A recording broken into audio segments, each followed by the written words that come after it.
কথাবার্তা বলছেন? ওই না বলার মতোই, অনেকেই আসছেন দেখা করতে, কিন্তু তাদের সঙ্গে মানে আমি একটু উপরের ঘরে যাব ওনার সঙ্গে দেখা করতে। না মানে আপনি এখন উপরের ঘরে, আপনি যদি আপনার নামটা একটু বলেন। কানাইদা, বাবার রান্না কিন্তু নুন ছাড়া।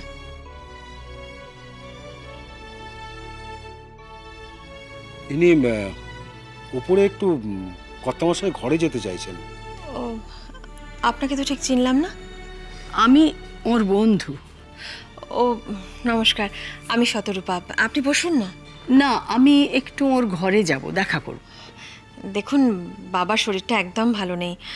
ডাক্তারবাবু বলেছেন কমপ্লিট রেস্ট। ইনফ্যাক্ট উনি হসপিটালে রাখার কথাই বলছিলেন, আমরাই জোর করে বাড়িতে রাখার ব্যবস্থা করেছি। আমরা বুঝতে পারছি, মানে খবরের কাগজে খবরটা দেখে সবাই খুব উদ্বিগ্ন, সবাই দেখা করতে চান, কিন্তু আমরা প্রত্যেককে হাত জোর করে বলছি প্লিজ ওনাকে একটু ভালো হয়ে নিতে দিন।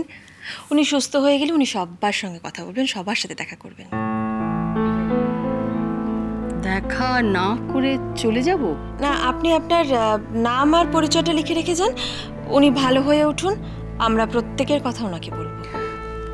না না, ওসব নামটাম লেখার দরকার নেই। আমি এসে ফিরে গেছি দেখলে পরে রাগ করবেন। আমি বরং ফোনে কথা বলে নামটা অন্তত বলে যান আপনার।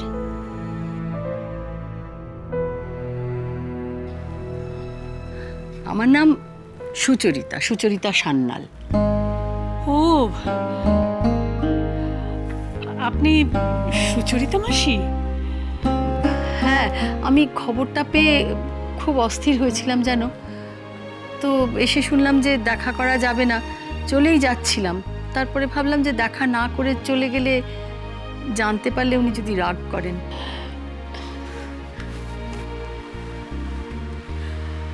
আপনি দেখা না করে ফিরেই বা যাবেন কেন? রূপা, ইনি সুচরিতা মাসি, বাবার অনেক দিনের বন্ধু। ওরা একসঙ্গে পড়াশোনা করেছে। আসুন আসুন, আপনি আমার সঙ্গে আসুন।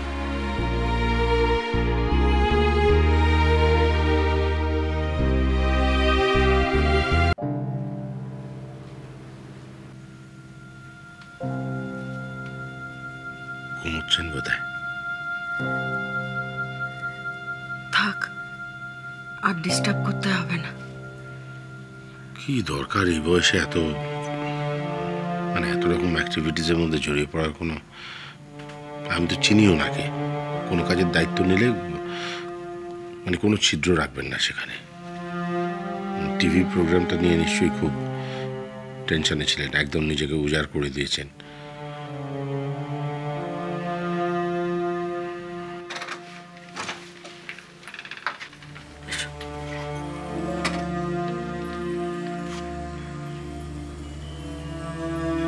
ইনি সুচরিতা মাসি।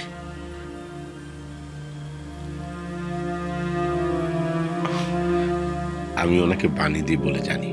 বাবার খবর পেয়ে দেখতে এসেছেন।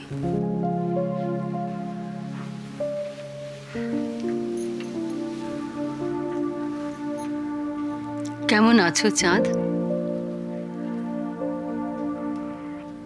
তোমার চাঁদ সদাগরের সপ্ত ডিঙাজি টলমলো বাণী। ডিঙা ডোবে ডুবুক, চাঁদ সদাগরকে তো ফিরে আসতেই হবে। ওই গানটা গাইবে?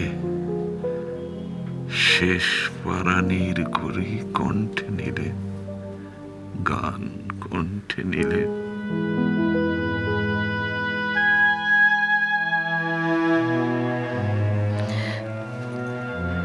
তুমি এখন চুপ করে বিশ্রাম নাও, এখন গান শোনার সময় নয়, পরে শোনো। এখন ঘুমো তো। ইনি সেই পানি দেবী? মানে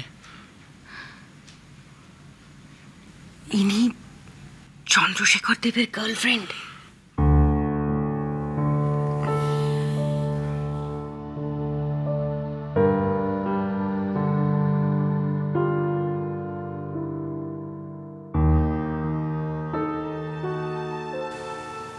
আপনারা বসুন না, আমি খবর দিচ্ছি। আসলে কর্তামশাইকে নিয়ে সবাই খুব ব্যস্ত তো। নিখিলেশ বাবু কিন্তু আমাদের এই সময়তেই আসতে বলেছিলেন। ওনার স্ত্রী মানে মিসেস দেব। ও, বড় বৌদিকে দরকার? হ্যাঁ, আমি এখনই ডেকে দিচ্ছি। আচ্ছা। কি ব্যাপার আপনারা এই সময়? বুঝতে পারছি, খুবই ভুল সময় এসে পড়েছি, কিন্তু কোনো উপায় নেই। নিখিলেশ বাবু আমাদের অবস্থাটা বুঝে কনসিডার করলেন, নয়তো টেলিকাস্ট মিস হয়ে যাবে। টেলিকাস্ট? না মানে বাবার শরীর কেমন আছে, ডক্টররা কি বললেন, সেইগুলোই জানতে চান তো আপনারা? তো সে তো টেলিফোনেই জানা যেত। না না, মিস্টার দেবের খবর কভার করতে আমরা আসিনি, ওটা হয়ে গেছে। আসলে আমাদের একটা ইন্টারভিউ নেওয়ার ছিল। মিসেস দেব। ইন্টারভিউ আজকে? না না, তা কি করে সম্ভব? এপিসোডটা প্রায় রেডি, আপনার ইন্টারভিউটা দিয়ে শুধু ইন্ট্রোডাকশনটা হবে, শুধু ওইটুকুই বাকি আছে। আপনারা তো জানেন যে আমাদের বাড়িতে একজন মানে আমাদের সকলের অভিভাবক অসুস্থ। এই অবস্থায় আমাদের যে মনের অবস্থা, এর মধ্যে কি করে? অ্যাপয়েন্টমেন্টটা এই সময়তেই দেওয়া হয়েছিল ম্যাডাম। সে যখন হয়েছিল তখন তো কারো জানা ছিল না যে বাবা এভাবে অসুস্থ হয়ে পড়বেন। সরি ম্যাডাম, বুঝতে পারছি খুবই ইনসেনসিটিভের মতো চলে এসেছি আমরা। আসলে কাল রাতেও নিখিলেশ বাবুর সঙ্গে আমাদের কথা হয়েছে। এই ইন্টারভিউটা শ্যুট না করলে এপিসোডটা অন এয়ার হবে না, অনেক ক্ষতি হয়ে যাবে। সেটা শুনেই উনি আসতে বললেন। এত সিম্প্যাথেটিক অ্যাটিটিউড দেখালেন উনি, আমরা সবাই কিন্তু ওনার কাছে খুব গ্রেটফুল এই জন্য। উনি আসতে বলেছেন? হ্যাঁ, বললেন যে এতটুকু সময় উনি স্পেয়ার করতেই পারেন, অসুবিধা হবে না। আচ্ছা ঠিক আছে, আপনারা ক্যামেরা বের করুন, রেডি হন, উনি তৈরি হয়ে আসছেন। Thank you madam. চল একটা কাজ কর, চেয়ারটাকে হ্যাঁ টেনে ক্যামেরাটা খোল। দিদি ভাই এইরকম চেঞ্জ করে এসো, যাও। উনি ওখানে বসবেন। আমি ভাবতে পারছি না, আমাকে একবার জিজ্ঞেস পর্যন্ত করলো না কেউ। এ তো নতুন নয় দিদি ভাই, সোনার তরীর পাবলিসিটি হচ্ছে, সেখানে তোমার আমার মতামত কি কোন দিন নিয়েছে?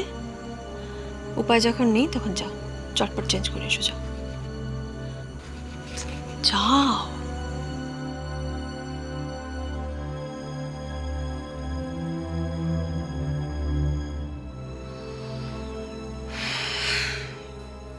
চলে গেল মানে কোথায় গেল? সে কি আর আমায় বলে গেছে? কি উজবুক রে তুই!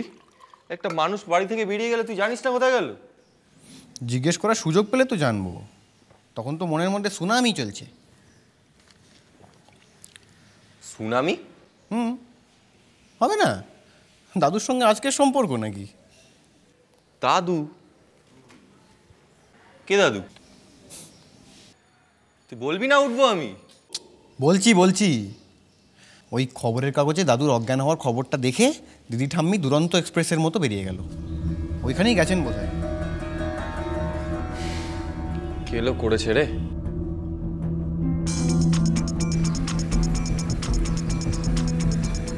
হ্যাঁ বল। এই তুই কোথায় রে? এই তো গাড়িতে, সোনার তরী কাছাকাছি। এই শোন, ঠামির কি রিয়াকশন? আরে ঠাম্মিকে পেলে তো রিয়াকশন বুঝবো। গোড়া তো বলছে ঠাম্মি নাকি নিউজ পেপারে খবরটা পড়েছে আর হুড়মুড় করে বেরিয়ে গেছে, বোধহয় সোনার তরীতেই গেছে। ঠামি এটা কি করলো? আরে ঠিক আছে চিনু, বাদ দে না। আমি তো এনিওয়েজ যাচ্ছি, দেখে নিচ্ছি। এই তুই একটা কাজ কর, 1 ঘন্টা পর চলে আয়।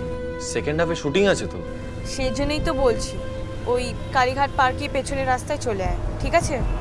হ্যাঁ রাখলাম। এই গোড়া, আমি এগোলাম বুঝলি? এই 1 মিনিট, সোনার তরী যাচ্ছ? হ্যাঁ আমিও যাব। আর একটা কথা বললে দারোয়ান ডেকে আপনাকে বার করে দিতে আমি বাধ্য হব। সোনার তরীটা বাংলা সংস্কৃতির একটা পীঠস্থান। অশিক্ষিত আনকালচার ধান্দাবাজ লোকদের এখানে কোনো জায়গা নেই। কি ভেবেছেন আপনি? হ্যাঁ, রবীন্দ্রনাথকে ফুটপাতে নামিয়ে কতগুলো পাওয়ার্ড লোকের হাততালি কুড়োলেই একেবারে সোনার তরীর ভেতরে ঢুকে আমাদের সঙ্গে মুখোমুখি কথা বলার লাইসেন্স পেয়ে যাবে? গানের পারে